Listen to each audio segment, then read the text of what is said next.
guys, gagawa tayo ng biko. So ito yung aking ingredients. Nagsayang na ako ng malagkit. Ayan. So ang gagawin natin is gagawa tayo ng latik natin. So mayroon akong ito siya, coconut milk.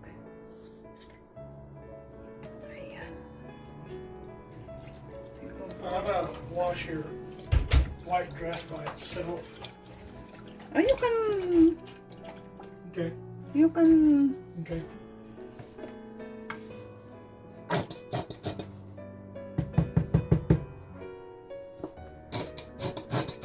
Sayang yung gata. Sayang natin. What's that smell? So we have our 1000 ml coconut cream. Meron tayong 1 can all for daily creamer, condensed guys, and then naglagay tayo ng at least 1 part of sugar.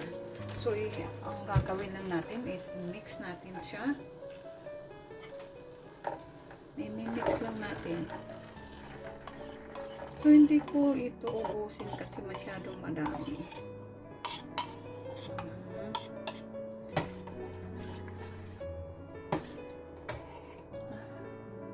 I think kailangan kong ubusin. Ubusin na lang lahat, guys. Kasi wala naman ako pagkagamitan. Halo-haloin lang siya dyan.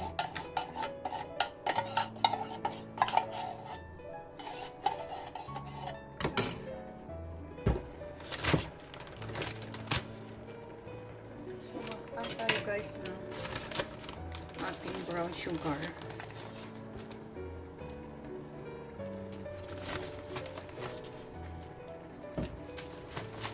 At least kasi isang kilo yung niluto natin. So gagawin natin almost half kilo also, or running 1/2 kilo of sugar.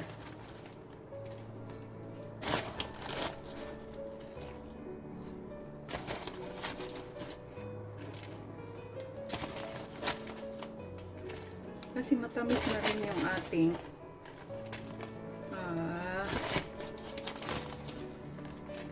condensed. So, no need na damihan natin yung sugar.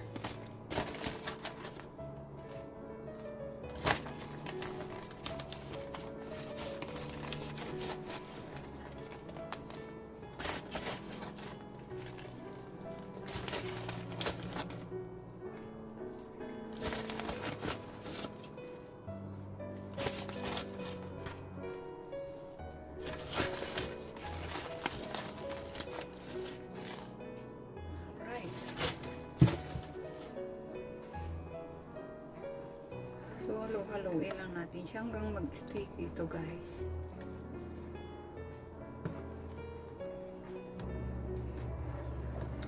I-stir lang natin siya hanggang sa makamit na natin yung ating consistency. Kailangan malapot na malapot ito, guys. So, we need add now here in rock salt because ganun talaga ang biko, guys. Nilalagyan natin ng rocks, ng salt para yung tamis at saka yung asim ay mabawasan siya. Pag sobrang tamis, mabawasan. Ganyan lang. Stir lang natin ng stir. So now, half of this ililipat natin dito sa ating kabilang kawali. Mag-mix na tayo ng ating ingredients. So, open na natin yung ating kalan and half of this focus natin dito.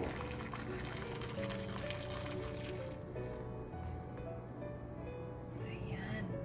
So, ito i-stir pa rin natin na i-stir hanggang sa sumapot siya kasi yun ang ilalagay natin as a topping. So here it comes. Ito na yung ating rice. Ilalagay na natin. So naka-ano na yan. Naka-mix na siya.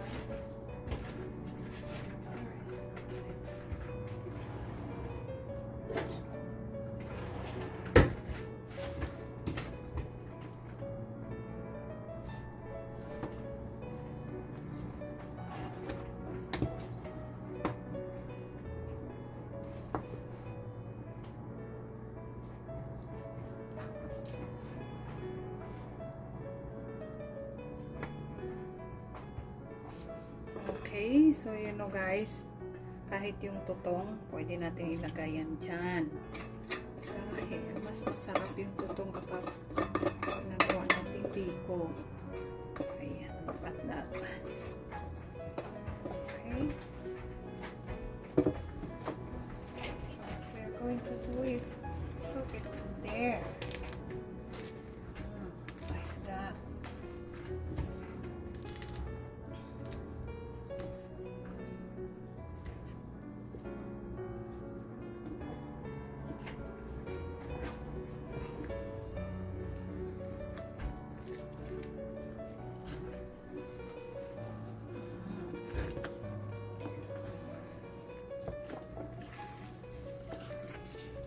Ganun lang guys.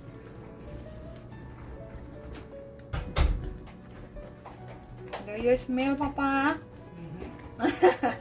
Do you want to eat now?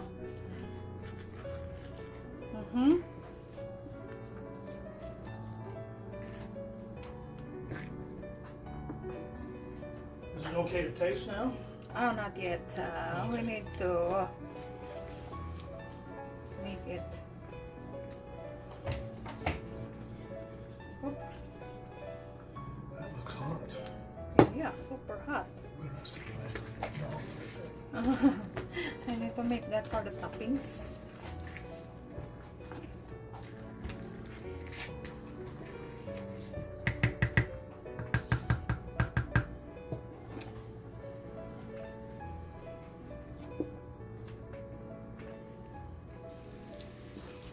Lapit na siya maluto, guys.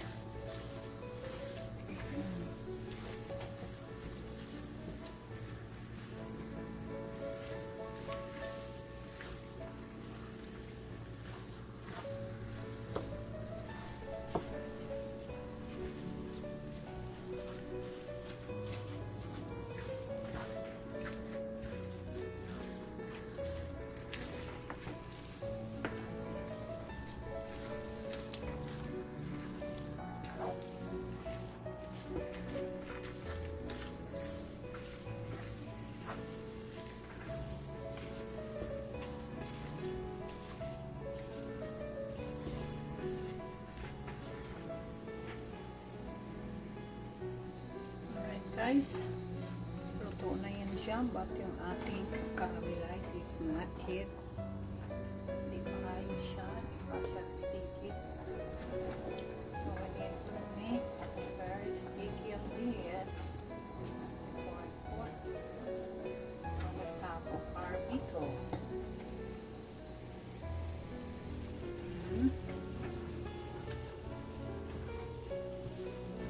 Palaputin na natin siya ng palaputin hanggang makuha natin yung consistency niya. Bago natin siya i-bake at least 8 minutes.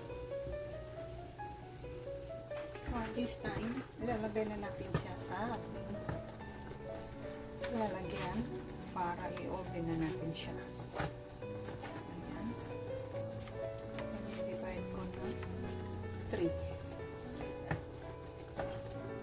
Dahil may titigan kanina ito. Ayan.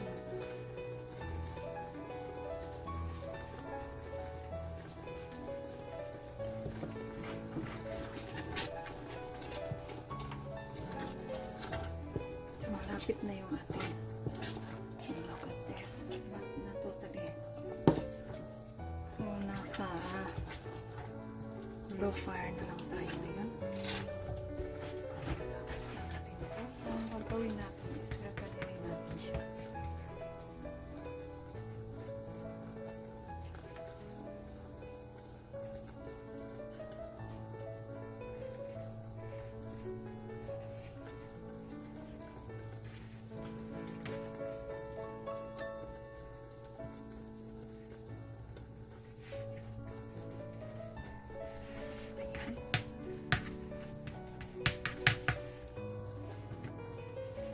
Masyado iliin kasi para mag-absorb yung ating toppings. Ayan. That's enough.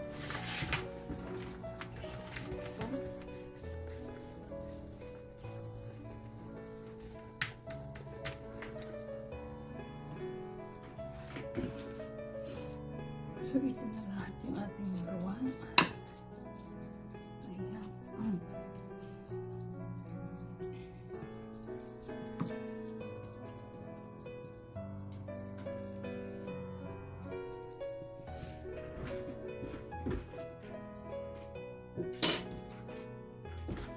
Nahon natin toppings. Okay na siya. Pwede na natin siya ihalo dito.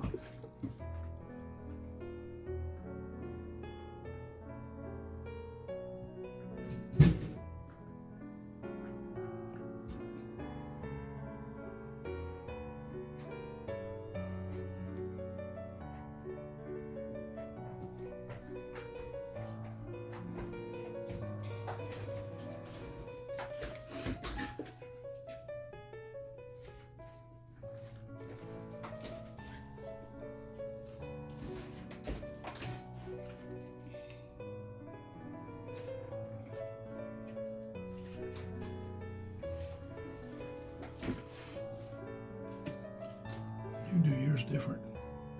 Yeah. Jennifer does hers in banana leaves and little cupcakes.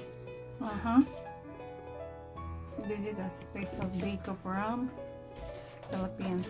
Huh? Another version of Biko.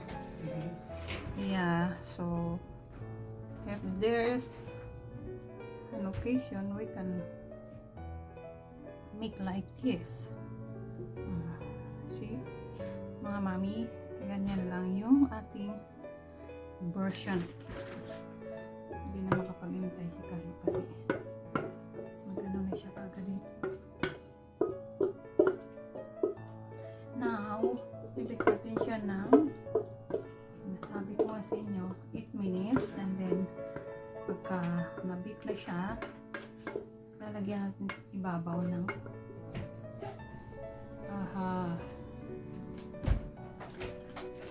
cheese. When this is done, don't put it in water. What? Put it on the side of the I want it to cool, but I want to eat some of this here Ah? off the pan. Yeah. Really? Yeah. My gosh. Tilukin daw niya.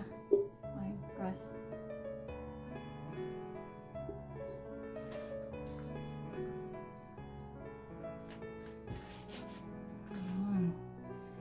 Ganun mga mami. Baguhin niyo yung version ng inyong Biko. Gawin ninyo. Sundin ninyo itong aking procedure at check. Masasarapan mga sikitin ninyo. Alright. So, i-repeat namin ito ng 8 minutes. Papa, help me. Where are you? I-repeat natin ng 8 minutes. So, here now. Repeat na natin siya. Alright, guys. Itapos na natin. But, ang ginawa ko nito is 25 minutes yung ating pag-bake nito. Kasi matagal siya na tayo. So, ganito. Habang nandiyan pa siya, nalagyan natin siya ng cheese. So, ang gagawin lang natin is bububukan natin. Ganyan. Like that. Para yung init niya. Ayan.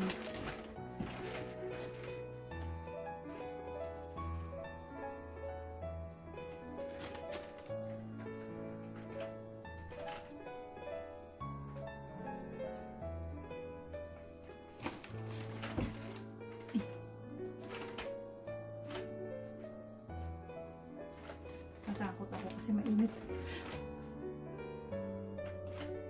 Tapos tatakpan natin siya ulit. Takip natin siya ulit dito. Ayan. Para yung cheese ay matunaw. Ayan, ganun lang siya. Guys. Ayan. Natakot ako baka masakso ako. Ayan. So, hanggang mainit pa yan. Hayaan lang natin siya dyan. At least, 5 minutes. Alright. Does it need to cool more, maybe? Yeah. Look at that. This is my biko today. Yummy. Yummy, yummy, yummy. And this is my biko today. Oh, look at that, guys. So, nag-melted na yung ating butter. So, not totally You sweet. put butter in this too? Yeah. The grated butter that you have in the refrigerator. Butter? Okay, what to put in? Ooh, that's hot. Oh, it's hot? That is hot. Oh, yeah. So, we need let it cool. I can put it on the plate, it'll cool quicker. Yeah.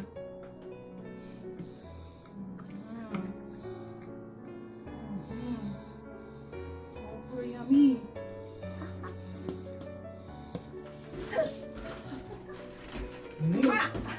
That is our kiss later, huh? So me too. I want Did to my taste. phone ring, hon? No. Nobody remembering you. So me too. I want to taste. So here. This is not totally look at the butter, guys.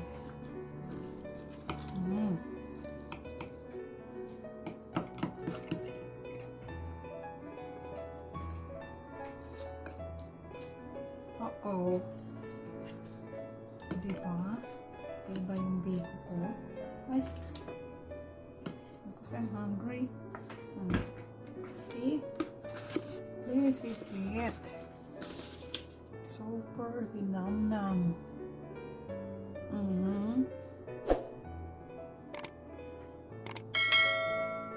Maiba naman yung biko na recipe natin. Click mo natin. Gusto ko yung may butter. Si Kano, nagutom na siya.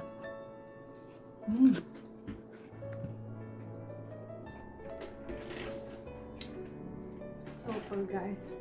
Super sarap. Malinamnam talaga.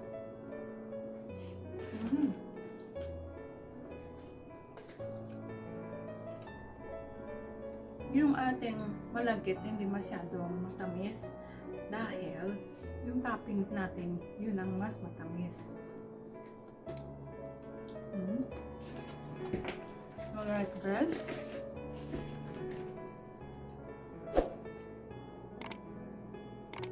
Thank you so much for watching this my vlog, and don't forget to subscribe and push the button all below para magiging updated kayo sa next ko.